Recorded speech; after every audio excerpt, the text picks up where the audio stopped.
ಎಲ್ಲರಿಗೂ ನಮಸ್ಕಾರ. ನೀವು ಕೇಳ್ತಾ ಇರೋದು ರೇಡಿಯೋ ಶಿವಮೊಗ್ಗ 90.8 FM ಸಮುದಾಯ ಬಾನುಲಿ, ಭರವಸೆಗಾಗಿ ಭವಿಷ್ಯಕ್ಕಾಗಿ ನಮ್ಮ ಬಾನುಲಿ.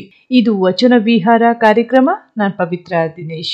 ನಮ್ಮ ಇವತ್ತಿನ ವಚನ ವಿಹಾರ ಕಾರ್ಯಕ್ರಮದಲ್ಲಿ ಶಿವಮೊಗ್ಗದವರೇ ಆದಂತಹ ಹಾಗೆ ಅರಣ್ಯ ಇಲಾಖೆಯಲ್ಲಿ ಕರ್ತವ್ಯ ನಿರ್ವಹಿಸಿ ಈಗ ನಿವೃತ್ತರಾಗಿರುವಂತಹ ಶ್ರೀಮತಿ BG ಗೀತಾ ಅವರು ಶಿವಶರಣರೆಲ್ಲರೂ ಬಸವಣ್ಣನವರ ಉದಾತ್ತ ಚಿಂತನೆಯನ್ನ ಹೇಗೆಲ್ಲ ಕಂಡಿದ್ರು ಎಂಬುದರ ಕುರಿತಾಗಿ ಇವತ್ತು ನಮಗೊಂದಿಷ್ಟು ಮಾಹಿತಿ ಹೇಳ್ತಾರೆ, ಕೇಳೋಣ ಬನ್ನಿ. ಮೇಡಮ್ ನಮಸ್ತೆ, ಕಾರ್ಯಕ್ರಮಕ್ಕೆ ಆತ್ಮೀಯ ಸ್ವಾಗತ.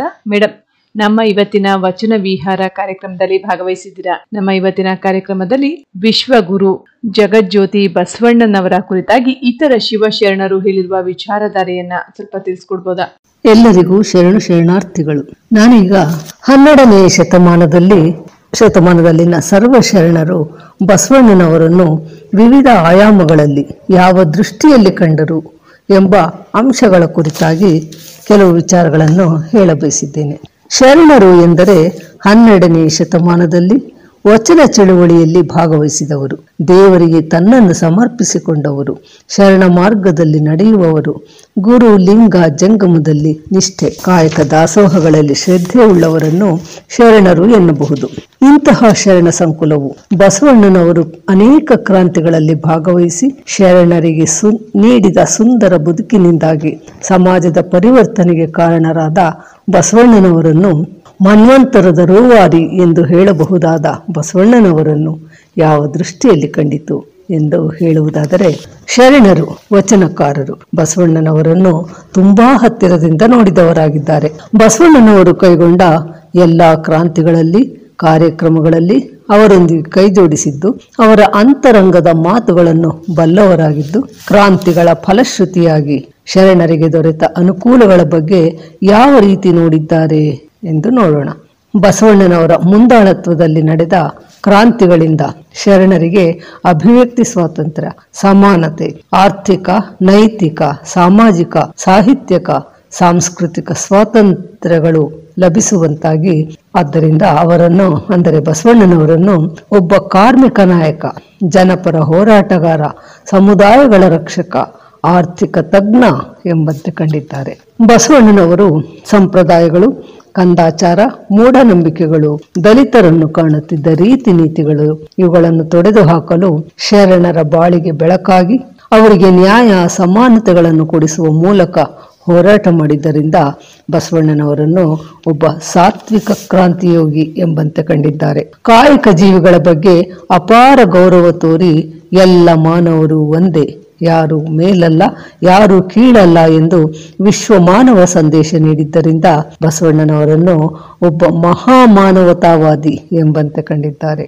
ಸತ್ಯ ಶುದ್ಧ ಕಾಯಕದಿಂದ ಗಳಿಸಿ ಬಂದದ್ದನ್ನು ದಾಸೋಹಕ್ಕೆ ವಹಿಸಬೇಕು, ಸಂಗ್ರಹ ನೀತಿಯನ್ನು ವಿರೋಧಿಸಿ ಸಮಾಜದ ಆರ್ಥಿಕ ಸಮತೋಲನಕ್ಕಾಗಿ ಶ್ರಮಿಸಿ ಸರ್ವರಿಗೂ ಸಮಪಾಲು ಸರ್ವರಿಗೂ ಸಮಬಾಳು ಎಂಬ ಸಂದೇಶ ನೀಡಿದ್ದರಿಂದ ಬಸವಣ್ಣನವರನ್ನು ಒಬ್ಬ ಆರ್ಥಿಕ ಸುಧಾರಕನಂತೆ ಕಂಡಿದ್ದಾರೆ. ಸಮಾಜದ ಮೇಲು ಕೀಳುಗಳನ್ನು ನಿವಾರಿಸಿ ಎಲ್ಲರನ್ನೂ ಸಮಾನ ಹಾಗೂ ಗೌರವಾನ್ವಿತ ನೆಲೆಯ ಮೇಲೆ ನಿಲ್ಲಿಸಲು ಶರಣರನ್ನು ಸಬಲಗೊಳಿಸಿ ಸಾತ್ವಿಕ ಶಕ್ತಿಯಾಗಿ ಮಾರ್ಪಡಿಸಿ ಅನ್ಯಾಯದ ವಿರುದ್ಧ ಹೋರಾಡುವುದನ್ನು ಹೇಳಿಕೊಟ್ಟಿದ್ದಕ್ಕಾಗಿ ಬಸವಣ್ಣನವರನ್ನು ಒಬ್ಬ ಸಮಾಜ ಸುಧಾರಕನಂತೆ ಕಂಡಿದ್ದಾರೆ. ಜಾತಿ ವ್ಯವಸ್ಥೆಯಿಂದ ಬಿಡಿಸಿ ವರ್ಗ ಪ್ರಜ್ಞೆಯನ್ನು ಮೂಡಿಸಲು ಭಕ್ತಿ ಮಾರ್ಗದ ಮೂಲಕ ಶರಣರನ್ನು ಒಗ್ಗೂಡಿಸಲು ಏಕದೇವೋಪಾಸನೆ ಮೂಲಕ ಜಾತಿಯಿಂದ ಹೊರತಂದು ಕಾಯಕ ಜೀವಿಗಳ ವರ್ಗವನ್ನಾಗಿ ರೂಪುಗೊಳಿಸಿದರು. ಆದ್ದರಿಂದ ಅವರನ್ನು ಶರಣರು ನಡೆದಾಡುವ ದೇವರಂತೆ ಕಂಡರು.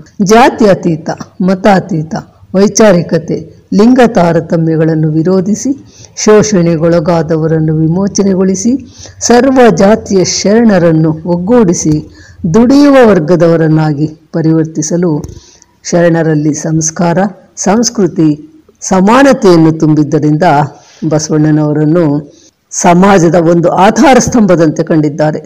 ಆಧ್ಯಾತ್ಮ ವಿಚಾರಗಳನ್ನು, ಧಾರ್ಮಿಕ ವಿಚಾರಗಳನ್ನು ತಿಳಿಯಲು, ಆಚರಿಸಲು ತಪೋವನದಂತಹ ಅರಿವಿನ ಮನೆಯಾದ ಅನುಭವ ಮಂಟಪವನ್ನು ಸ್ಥಾಪಿಸಿ ಅದರಲ್ಲಿ ವಯಸ್ಕರಿಗೆ, ಮಹಿಳೆಯರಿಗೆ, ಹಿಂದುಳಿದ, ದೀನ, ದಲಿತ, ಅಸ್ಪೃಶ್ಯರಿಗೆ ಲಿಂಗ ತಾರತಮ್ಯವಿಲ್ಲದೆ ವಯಸ್ಸಿನ ಭೇದವಿಲ್ಲದೆ ಎಲ್ಲರಿಗೂ ಪ್ರವೇಶ ನೀಡಿ ಶಿಕ್ಷಣ ನೀಡಿದ್ದರಿಂದ ಅನುಭವ ಮಂಟಪದಲ್ಲಿ ಉತ್ಕೃಷ್ಟ ವಚನ ಸಾಹಿತ್ಯ ನಿರ್ಮಾಣವಾಗುವಂತೆ ಮಾಡಿ ಸುಜ್ಞಾನ ಉಂಟಾದ್ದರಿಂದ ಬಸವಣ್ಣನವರನ್ನು ಒಬ್ಬ ಶಿಕ್ಷಣ ತಜ್ಞ, ಶಿಕ್ಷಣದ ಹರಿಕಾರನಂತೆ ಕಂಡರು. ಬಸವಣ್ಣನವರ ಬಗ್ಗೆ ಎಷ್ಟು ಹೇಳಿದ್ರು ಕೂಡ ಕಡಿಮೆ ಅಂತಾನೆ ಹೇಳ್ಬೋದು ಸ್ನೇಹಿತರೆ.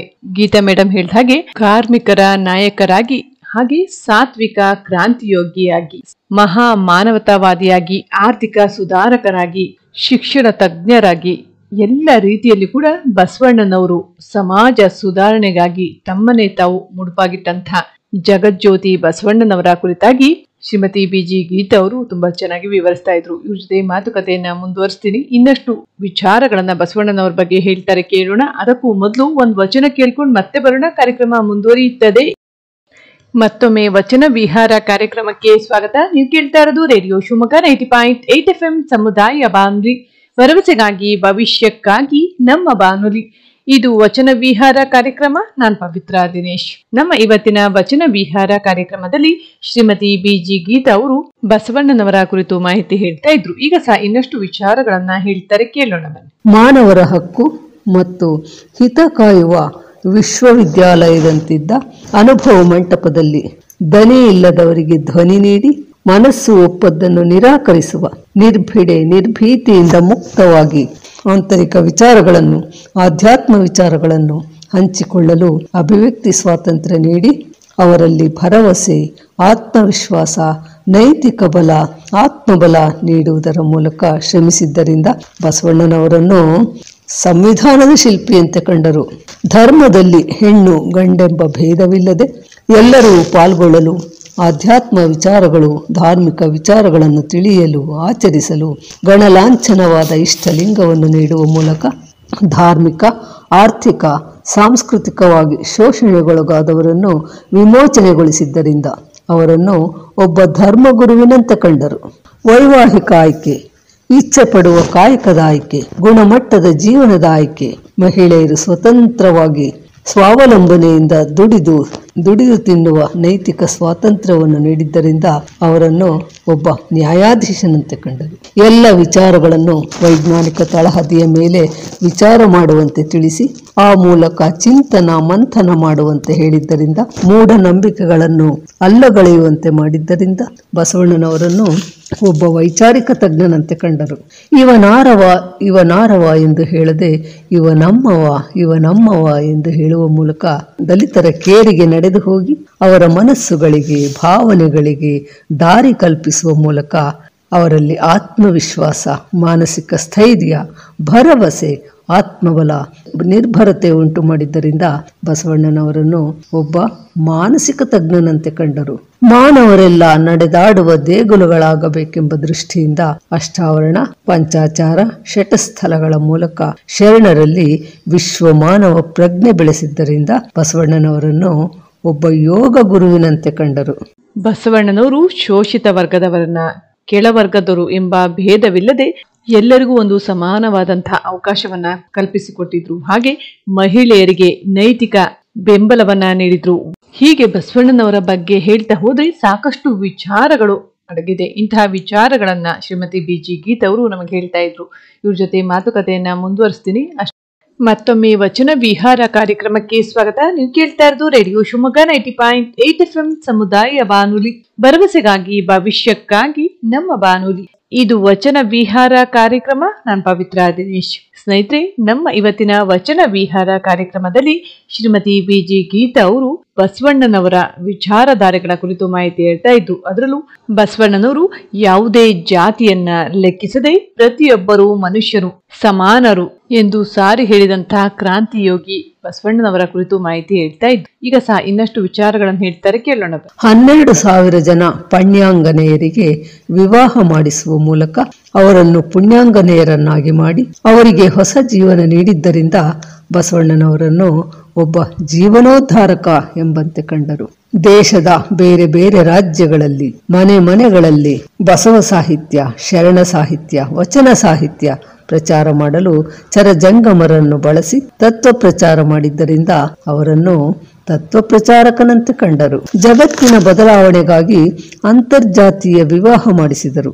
ಆಸೆ ಆಮಿಷಗಳಿಂದ ದೂರ ಉಳಿದು ಸರಳ ಸುಂದರ ಸಾತ್ವಿಕ ಜೀವನ ನಡೆಸಲು ಸಂಸಾರದಲ್ಲಿ ಅನ್ಯೋನ್ಯತೆ ಸಾಮರಸ್ಯ ಭಾವೈಕ್ಯದ ಬದುಕನ್ನು ಬಾಳಲು ತಿಳಿಸಿದ್ದರಿಂದ ಬಸವಣ್ಣನವರನ್ನು ಒಬ್ಬ ಹಿತಚಿಂತಕನಂತೆ ಕಂಡರು. ಯಶಸ್ವಿ ಬದುಕಿನ ಸಪ್ತ ಸೂತ್ರಗಳಾದ ಕಳಬೇಡ, ಕೊಲಬೇಡ, ಹುಸಿಯ ನುಡಿಯಲು ಬೇಡ ಎಂಬ ವಚನದ ಮೂಲಕ ಕೊಲುವನೆಂಬ ಭಾಷೆ ದೇವನದ್ದಾದರೆ ಗೆಲುವನೆಂಬ ಭಾಷೆ ಭಕ್ತನದ್ದು ಎಂದು ತಿಳಿಸಿ ಸತ್ಯದ ಹಾದಿಯಲ್ಲಿ ದೇವರಿಗೆ ಸವಾಲನ್ನು ಹಾಕಿ ಬದುಕುವ ಗುಣ ರೂಢಿಸಿಕೊಳ್ಳಬೇಕೆಂದು ಬಸವಣ್ಣನವರು ಹೇಳಿದ್ದರಿಂದ ಅವರನ್ನು ಒಬ್ಬ ದಾರಿ ತೋರುವ ಮುಖಂಡನಂತೆ ಶರಣರು ಕಂಡರು. ಇಷ್ಟಲಿಂಗವನ್ನು ಪೂಜಿಸುವ ಶಿವಯೋಗವನ್ನು ತಿಳಿಸಿ ಸ್ವತಂತ್ರ ಧರ್ಮವಾದ ಲಿಂಗಾಯತ ಧರ್ಮವನ್ನು ಸ್ಥಾಪಿಸಿ ಆ ಮೂಲಕ ಶರಣರಿಗೆ ಹೊಸ ಬದುಕನ್ನು ನೀಡಿದ್ದರಿಂದ ಅವರನ್ನು ಒಬ್ಬ ಭಕ್ತಿ ಭಂಡಾರಿ ಅಂತ ಕಂಡರು. ಮಹಿಳೆಯರ ವ್ಯಕ್ತಿತ್ವವನ್ನು, ಅವರ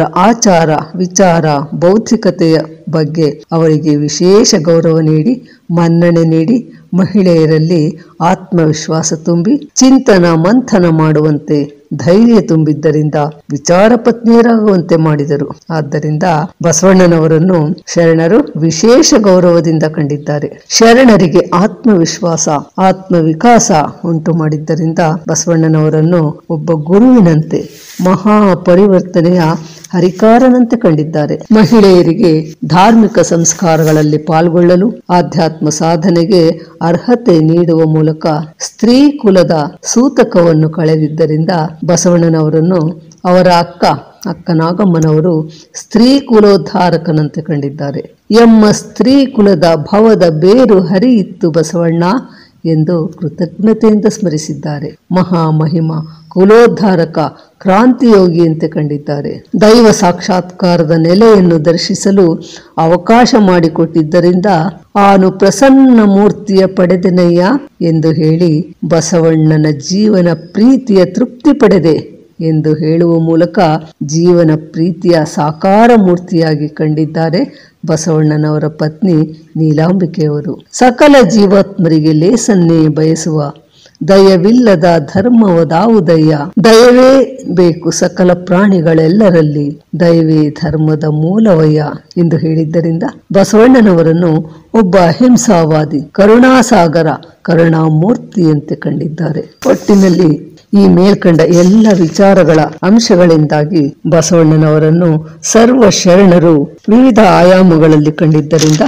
ಕ್ರಾಂತಿಯ ಭಾಗವಾಗಿ ಪಾಲ್ಗೊಂಡ ಶರಣ ಶರಣೆಯರು ತಮ್ಮ ವಚನಗಳಲ್ಲಿ ಸಹ ಬಸವಣ್ಣನವರ ಬಗ್ಗೆ ಮೌಲಿಕವಾದ ಚಿತ್ರಣ ನೀಡಿದ್ದಾರೆ. ಹೀಗೆ ಜಗತ್ತನ್ನೇ ದುಃಖದಿಂದ ಮುಕ್ತಗೊಳಿಸಬೇಕೆಂಬ ಬಯಕೆ ಬಸವಣ್ಣನವರದ್ದಾಗಿತ್ತು. ಬಹುರೂಪಿ ಚೌಡಯ್ಯನವರು ಹೇಳುತ್ತಾರೆ, ಬಸವಣ್ಣನಿಂದ ಬದುಕಿತ್ತೀ ಲೋಕವೆಲ್ಲ ಎಂದು ಹೇಳುವ ಮೂಲಕ ಬಸವಣ್ಣನವರ ವ್ಯಕ್ತಿತ್ವಕ್ಕೆ ಕನ್ನಡಿ ಹಿಡಿದಂತಿದೆ ಈ ವಚನ. ಬಸವಣ್ಣನವರು ರೂಪಿಸಿಕೊಟ್ಟ ಬಾಳಿನಿಂದ ಸತ್ಯ ಶುದ್ಧ ಸಾತ್ವಿಕ ಜೀವನದ ಬಾಳು ಸಾಗಿಸಲು ಸಾಧ್ಯವಾಯಿತೆಂದು ಅವರನ್ನು ಕ್ರಾಂತಿಯೋಗಿ, ಭಕ್ತಿ ಭಂಡಾರಿ, ಮಹಾಮಾನವತಾವಾದಿ, ಹೊಸ ಮನ್ವಂತರದ ರೂವಾರಿ, ಮಹಾನಾಯಕನಂತೆ ಕಂಡಿದ್ದಾರೆ. ಒಟ್ಟಾರೆಯಾಗಿ ಅವರನ್ನು ಒಬ್ಬ ಸಾಂಸ್ಕೃತಿಕ ನಾಯಕನಂತೆ ಜಗಜ್ಯೋತಿಯಂತೆ ಕಂಡಿದ್ದಾರೆ. ಆದ್ದರಿಂದ ಸರ್ವ ಶರಣರು ಬಸವಣ್ಣನವರ ಬಗ್ಗೆ ಇರಿಸಿಕೊಂಡ ಉನ್ನತ ಭಾವನೆಗಳು ವಿಚಾರಧಾರೆಗಳನ್ನು ಒಗ್ಗೂಡಿಸಿ ಹೇಳುವುದಾದರೆ ಬಸವಣ್ಣನವರಿಂದಾಗಿ ಮೇದಿನಿಗೆ ಹೊಸ ಬೆಳಕು ಬಂದಿದ್ದರಿಂದ ಅಲ್ಲಮ ಪ್ರಭುಗಳು ಹೇಳಿರುವಂತೆ ಜಗದ ಯುಗದ ಉತ್ಸಾಹವೇ ಬಸವಣ್ಣ ಎಂಬುದಾಗಿ ನಿರ್ಣಯಿಸಬಹುದಾಗಿದೆ. ಹೀಗೆ ಜಗತ್ತನ್ನೇ ದುಃಖದಿಂದ ಮುಕ್ತಗೊಳಿಸಬೇಕೆಂಬ ಬಯಕೆ ಬಸವಣ್ಣನವರದಾಗಿತ್ತೆಂಬುದನ್ನು ನಾವು ಇಂದು ವಿಚಾರ ಮಾಡಬೇಕಾಗಿದೆ ಅಲ್ಲವೇ? ಧನ್ಯವಾದಗಳು. ಧನ್ಯವಾದಗಳು ಮೇಡಮ್. ನಮ್ಮ ಇವತ್ತಿನ ವಚನ ವಿಹಾರ ಕಾರ್ಯಕ್ರಮದಲ್ಲಿ ಭಾಗವಹಿಸಿ